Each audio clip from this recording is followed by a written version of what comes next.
근데 전 인류에게서 잠을 앗아가게 되고 불면증이라는 용어가 사용되기 시작하는 시기가 찾아옵니다. 1,000원을 내면 행오버라고 해서 사람들이 일렬로 밧줄에 걸쳐서 자고요. 4페니 정도를 내게 되면 자그마한 관을 줘서 그 관에 들어가서 잘 수 있었다고 합니다.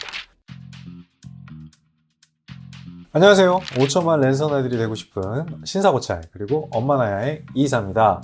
자, 오늘은 어떤 주제를 들고 왔느냐, 바로 수면과 불면증에 대한 얘기들을 오늘 좀 풀어드릴까 합니다. 자, 사실 이 불면증은요, 현대인들에게 너무나 익숙한 질병이죠. 특히 우리 부모님 세대 중에서 이 불면증이 너무 익숙해서 그냥 만성으로 달고 사시거나 본인이 불면증이라는 걸 모르시는 분들도 꽤 많다고 합니다. 저희 어머니만 해도요, 굉장히 이 불면증에 시달리시는 분이고 잠기가 밝고 예민해서 잠을 깊게 못 드시는 분이기도 하거든요. 자, 우리 부모님들 그거 혹시 알고 계실까요? 이 수면 부족 하나가 어마어마한 무서운 질병으로 바뀔 수 있다는 거. 자, 국민건강보험공단에서 수면 부족의 위험성에 대한 글을 게시한 게 있습니다. 야, 잠 못 자면 면역력 떨어지고 체력 떨어지고 그런 거 다 아는 얘기 아니야? 하실 수 있는데, 일단 심장이나 혈관에 굉장히 위험한 데미지가 들어간다라는 겁니다. 대표적인 게 뭐가 있어요? 심근경색이 있죠. 혈관 질환인 고혈압도 있을 수 있고요. 뇌졸중까지도 찾아올 수 있다라는 내용이 게시가 됐죠. 밤에 오래 깨어있으면 어떻게 돼? 배고프잖아. 야식을 먹으면 어떻게 돼? 몸은 밤새 쉬지도 못하고 일을 합니다. 즉 소화를 하기 위해서 일을 하게 되죠. 그러다 보면 기능이 점점 떨어질 수밖에 없습니다. 자, 그러면 어떻게 돼요? 혈당 조절도 안 되고요. 혈당 안 되니까 당뇨죠. 주간에 쌓인 뇌에 노폐물이 안 빠져서 치매까지도 오는 위험한 결과로 초래될 수 있다는 거죠. 근데 이런 위험성이 분명히 존재함에도 불구하고요, 우리나라는 여전히 OECD 가입국가 중에 수면 시간으로 따지면 꼴찌입니다. 작년에 발표된 자료인데 국내 불면증을 비롯한 수면 장애를 호소하신 분들이 2022년에만 무려 109만 8,800명, 110만 명이라는 거지. 일상생활의 삶의 질이 떨어질 수밖에 없습니다. 굉장히 괴로워할 수밖에 없죠. 자, 실제 우리가 아는 역사상의 인물들 중에서도요, 불면증을 앓았을 것으로 추측되는 인물들이 굉장히 많습니다. 나폴레옹, 윈스턴 처칠, 에디슨, 다빈치. 자, 이분들도요, 불면증을 앓았을 거라고 생각하니까 궁금해지기 시작했어요. 자, 이 불면증은 도대체 언제부터 우리가 이 불면증이라고 인식하기 시작했고, 그리고 옛날 사람들은 이걸 어떻게 해결하려고 했을까? 힘드니까 해결하려고 했을 거 아니에요? 자, 그래서 저희가 직접 찾아봤는데요. 여기도 정말 충격적이고 재미난 얘기들이 많습니다. 자, 어떤 이야기들이 있는지 지금부터 저희 엄마나야와 함께 들어가 보시죠. 자, 고대 사람들에게는요, 이 잠이 생각보다 엄청 중요했다고 합니다. 이유가 뭘까? 그분들한테는 어둠 자체가 곧 위험이었죠. 지금이야 밤에도 이렇게 환하고 불빛도 있고 하지만 그 시대에 무슨 빛이 있어요, 밤에. 그렇다고 안전망이 엄청나게 확보된 사회도 아니었겠죠. 그래서 어두운 밤에는 꼭 잠을 자야 안전하다라고 생각을 했을 거예요. 그래야 날이 밝을 때까지 이 안전을 유지할 수 있으니까. 자, 근데 그런 인식이 깔려있는 상태에서 이 불면증은 어떤 걸까? 진짜 이게 반갑지 않은 거죠. 이 밤에 잠을 자야 내 마음이 편하고 다음날 내가 컨디션이 좋은데 잠을 못 자. 이거 무서워. 자, 인간이 가진 불면에 대한 이 두려움을 기록한 내용이 있어서 저희가 가져와 봤는데, 지난번에도 한번 저희가 말씀드렸었던 길가메시 서사시에 이런 내용들이 적혀 있습니다. 자, 길가메시가 항상 깨어있는 자로 묘사가 되거든요. 처음에는 잠을 자지 않는 것에서 힘을 얻지만 나중에 긴 여정을 통해서 불면이야말로 가장 두렵고 고통스러운 상태라는 걸 깨닫는다라는 이야기가 있습니다. 불면 자체가 어떻게 보면 어둡고 두려운 존재나 다름없다라는 얘기죠. 그러면 이 불면의 원인을 기록한 최초의 책은 어떤 걸까요? 좀 상상의 나래를 좀 펼쳐볼까요? 놀랍게도요, 전도서라고 하는 이 성경이 있는데 거기에 기록이 되어 있다고 합니다. 내용을 살펴보면요, 불면에 관한 짧은 구절이 있는데, 노동자는 먹는 것이 많던지 적던지 잠을 달게 자거니와 부자는 그 부유함 때문에 잠을 자지 못하니라. 자, 이게 무슨 말이냐면 심리적으로 잃을 게 많고 불안한 사람들, 마음이 불편한 사람들이 잠을 잘 수 없다라는 얘기죠. 자, 이 책이 쓰여진 게 기원 전의 얘기거든요. 이미 그 시절부터 불안하고 마음이 불편하면 잠을 잘 수 없다라는 얘기들이 있었다라는 거죠. 자, 그러면 여기서 이제 한 가지 궁금증이 생기게 되죠. 자, 그 시대 사람들은 그럼 불면을 어떻게 해결하려고 했을까요? 수면의학 저널이라는 게 있어. 이 수면의학 저널에 그리스 시대의 수면에 관한 재미난 이야기를 저희가 찾았는데 한번 살펴볼까요? 그리스 같은 경우는요, 잠을 일종의 신의 권능이다라고 여겼다고 합니다.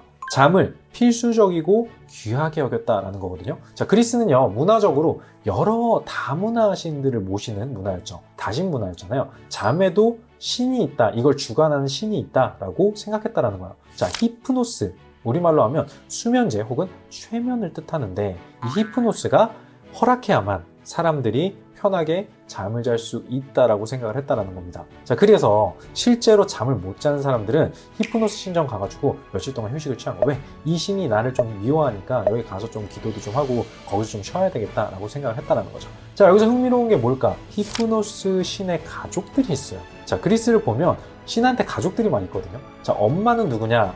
밤의 여신 닉스. 아빠는요, 어둠의 신이 에레보스, 그리고 쌍둥이 형제가 있는데 쌍둥이 형제는 죽음의 신 타나토스. 자, 와이프도 있어요. 와이프는 누구냐면 명상의 신인 파시테아. 자, 이렇게 이 가족들이 있거든요.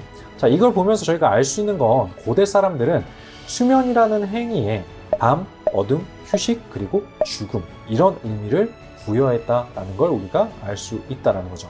자, 특히 옛날 사람들은요, 이 죽음에 대한 공포를 다스려주기 위해서 일부러 이 잠과 연결했을 거다라는 이야기도 있습니다. 자, 그 시대는 어떻게 보면 기본적으로 생존하기가 굉장히 힘든 환경이었잖아요. 자, 우리가 매일 잠드는 것처럼 죽음은 무서운 게 아니라 그냥 평안하게 영원히 잠드는 거다라고 여기는 게 아무래도 시대적으로 더 위로가 좀 됐겠죠. 자, 그래서 아마 이 죽음을 쌍둥이 형제로, 잠과의 쌍둥이 형제로 설정하지 않았나라는 생각이 듭니다. 실제로 이 묘지라는 단어가요, 그리스어로는 잠자는 곳을 뜻한다고 합니다. 자, 우리나라도 산소를 가면 뭐라고 표현해요?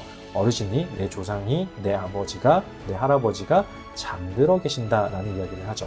동서고금을 통틀어서요, 죽음은 어떻게 보면 항상 영원한 잠과 같다라고 인식했다라고 보는 게 좋을 것 같아요. 그렇게 이 중세시대까지 이 잠에 대한 중요성, 그리고 불면증을 어떻게든 해결해야 되겠다라는 생각들은 계속됩니다. 자, 이때까지만 해도요, 사람들이 이 잠을 얼마나 중요하게 여겼냐라고 하면, 일례로 중세 유럽의 왕 같은 경우에는 침대 자체가 권위의 상징이에요. 귀족들도 이 자신의 침대에서 굉장히 중요한 의례들을 치렀다라는 내용들을 찾아볼 수가 있죠. 자, 그래서 이 귀족들은요, 잠을 잘 자기 위해서 술을 마신다든지 또 잠이 잘 오는 허브 같은 걸 구하기도 하고요. 개 중엔 아예 양귀비에 수출한 아편을 섭취하기도 했다라고 합니다. 자, 그런데 이 수면 반대파가 슬슬 등장을 시작해요. 그게 누굴까요? 카톨릭 성직자분들이에요. 모두가 그런 건 아닌데 일부 성직자분들 중에는 잠을 극단적으로 거부하셨던 사람들이 있다라고 합니다. 자, 왜냐? 이분들은요, 이 잠을 자는 행위를 어떻게 인식했냐면 영적인 행위로 인식을 했어요. 자, 우리 몸은 자면서도 여러 가지 반응들을 하죠. 잠꼬대를 한다든지, 꿈을 꾼다든지, 심하면 뭐 소리를 지른다든지, 운다든지. 지금이야 이걸 왜 그런지 설명할 수 있어. 하지만 그때는 이걸 어떻게 설명해야 될지 몰랐겠죠. 그러다 보니까 이거를 악마가 괴롭히는 걸로 해석을 했다라고 해요. 그래서 목마, 꿈에 나오는 악마라는 표현을 쓰기 시작했다라고 하더라고요. 자, 그래서 만약에 수도승인데 자면서 욕을 해, 혹은 몽정을 해, 그럼 뭐라고 생각했냐면 너는 마음이 순결치 않다. 자, 금욕정신을 갖추고 자야지. 자, 네가 그걸 못하니까 악귀가 등장하는 거야. 널 괴롭히는 거야. 이렇게 해석을 했다라는 거죠. 그러니까 이 다들 어떻게 보면 이 잠을 죄악시하면서 자, 막 기피하기 시작한 거예요. 자, 잘못하면 우리가 잠을 자다가 악마에게 팔려가거나 죽을 수도 있다고 판단했다라는 거죠. 자, 그래서 18세기에 프랑스에서 사역을 하시던 어떤 신부님이 계시는데, 이분 같은 경우는 자기 어머니의 두개골을 꺼내서 베고 잤다라는 기록도 있다고 합니다. 자, 어떤 분은요, 천장에다가 도르래를 연결해가지고 자다가 끈을 놓치면 돌멩이가 나한테 툭 떨어지게끔, 그래서 팍 깨게, 이렇게 했다라는 기록도 있어요.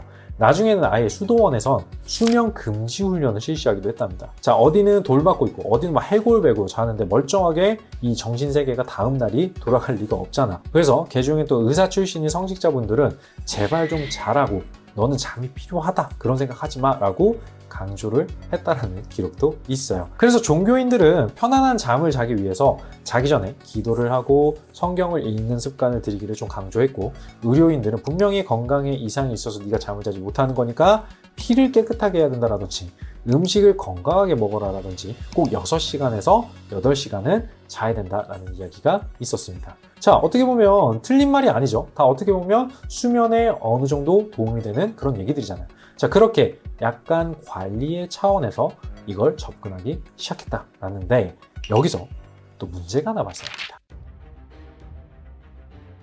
자, 그래도 여기까지는 불면증이 좀 심하지 않은 케이스예요. 근데 전 인류에게서 잠을 앗아가게 되고 불면증이라는 용어가 사용되기 시작하는 시기가 찾아옵니다. 언제였을까요? 바로 산업혁명 시대예요. 우리 에디슨 선생님이 전구를 만들었습니다. 전구를 발명했죠. 자, 그래서 우리에게 밤에도 빛을 선사해줬어요. 기술이 한참 발달하는 시점에 이젠 밤에도 일을 할 수 있게 됐네? 밤에도 놀 수 있게 됐네? 야, 이거 좋은데? 이렇게 되는 거죠.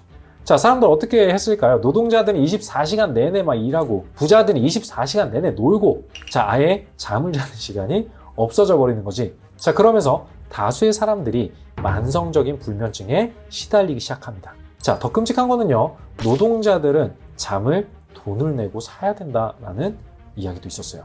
자, 빈부격차가 엄청 심했잖아요. 부자와 가난한 사람들의 수면 환경이 완전히 바뀌기 시작한 시대가 바로 이 산업혁명 시대입니다. 자, 아예 수면 패턴과 환경 자체가 달라질 수밖에 없겠죠. 당시 2펜이라고 해서 우리 돈으로 환산하면 지금 1,000원 정도 된대요. 1,000원을 내면 행오버라고 해서 사람들이 일렬로 밧줄에 걸쳐서 자고요. 4펜이 정도를 내게 되면 자그마한 관을 줘서 그 관에 들어가서 잘 수 있었다고 합니다. 자, 이 와중에 밧줄에 걸쳐서 자는 사람들 어떻게 깨울까? 가위 가져서 줄을 툭 끊어버리는 거예요. 이게 제대로 된 휴식이 됐을까요? 자, 산업혁명이 몇 세기예요? 18세기 중반부터 19세기 초반 이 정도로 우리가 산업혁명 시기라고 치는데 1세기가 넘는 시간 동안 얼마나 많은 불면증에 시달렸을까요? 자, 말도 못하게 심각했었을 겁니다. 자그마치 이 100년 뒤에야 이 문제점을 인식하기 시작하고요. 20세기 1908년에 불면증을 의학 용어로 사용하게 됩니다. 이제 이걸 단순하게 추측하는 게 아니라 본격적으로 과학적인 접근을 해보자라는 거죠. 자, 이 뇌를 제대로 살펴보면 불면증을 해결할 수 있는 단서가 분명히 있을 거다라고 생각을 한 거예요. 다행히 뇌를 뭐 열어봤다 꺼내봤다 이런 내용들은 아직 저희가 찾지 못했어요. 그리고 1936년에 데이비스 하베이 박사님이라는 분이 계시는데 이분을 통해서 수면 단계라는 개념이 정립됩니다. 그리고 1938년에 독일의 한스 베르거라는 의사가 뇌파 검사라는 걸 시행해 보면서 인간이 잠을 잘 때와 깨어있을 때 이 뇌의 활동이 다르다는 걸 발견하게 됩니다. 아, 잠을 잘 땐 뇌의 활동이 달라지는구나 라고 인식하기 시작하죠. 자, 그렇게 1953년에 에서린스키 그리고 클레이트먼 박사님을 통해서 렘 수면이라는 과정이 발견돼요. 자, 점점 수면 행위의 접근을 위한 다양한 기술들이 발달하기 시작합니다. 자, 그 과정에서 1958년이에요. 과학자들이 한 가지 물질을 발견하게 됩니다. 자, 그게 뭐냐? 우연히 소의 뇌에서 이걸 발견했는데 다음 영상에서 소개해드리도록 하겠습니다. 자, 오늘은요, 이 인류의 역사에 잠과 불면증이 어떤 영향을 미쳤는지에 대한 얘기들을 좀 드려봤습니다. 자, 이럴 때 보면 과학기술이 발달한 현대사회에 우리가 살고 있다는 게 얼마나 다행이냐라는 생각이 들긴 하는데요. 중세나 만약에 산업혁명 시대에 제가 태어났다면 정말 끔찍했을 것 같습니다. 자, 다음 영상에서는요, 불면증을 해결하기 위한 단서를 지닌 이 물질에 관한 내용들을 다루면서요, 또 다른 재미있는 얘기로 찾아뵙도록 하겠습니다. 자, 오늘 영상 만족스러우셨다면 조댓구알 부탁드리고요. 다음에 좋은 내용으로 또 한번 찾아뵙도록 하겠습니다. 그때까지 건강하시고요. 다음에 뵐게요. 감사합니다.